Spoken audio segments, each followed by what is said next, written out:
कराची जे इलाइक़े कोरंगी में मुबैना पुलिस मुक़ाबले में मारिजी वियल शहदाद कोटवासी नौजवान शहजाद चांडी की खून सां इंसाफ़ लाइ कराची प्रेस क्लब अॻियां एहतजाजी मुज़ाहिरो कयो वियो। वधीक तफ़सील लाइ ॾिसूं था अब्दुल्ला सोलंकी जी ये रिपोर्ट।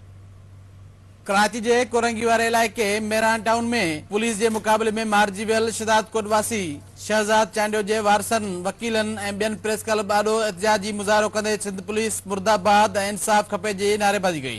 एहतजाज में शरीक नाले वारे कानूनदान बैरिस्टर अख्तर हुसैन जबार, जावेद चांडे, अमीर जान चांडे ऐं फ़कीर नियाज़ बुलदी मीडिया सां ॻाल्हाईंदे चयो त पुलिस जी मुक़ाबले वारी दावा कूड़ी आहे। नौजवान खे एडिशनल SHO सिराज खटक ऐं ॿियनि पुलिस एहलकारनि खंबे गोलियूं हणी क़तल कयो आहे, जन ख़िलाफ़ क़तल जो केस दाख़िल थियणु घुर्जे। मासूम हिकिड़ो नौजवान शहीद करे उनखे पुलिस मुक़ाबलो एॾियूं गोलियूं लॻल उनखे ॾिठोसीं सफ़ा सो लखनि मां लुड़क लड़ी पिया। 6 बजे खणण खां पोइ हिनखे राति जो 2 बजे जेको जुड़तो मुक़ाबलो ऐं फेक मुक़ाबलो ॼाणाए करे मारियो वियो आहे। खुदा राय पंहिंजे बचनि जे सदके इन मासूम जे खून सां नाहक न कयो।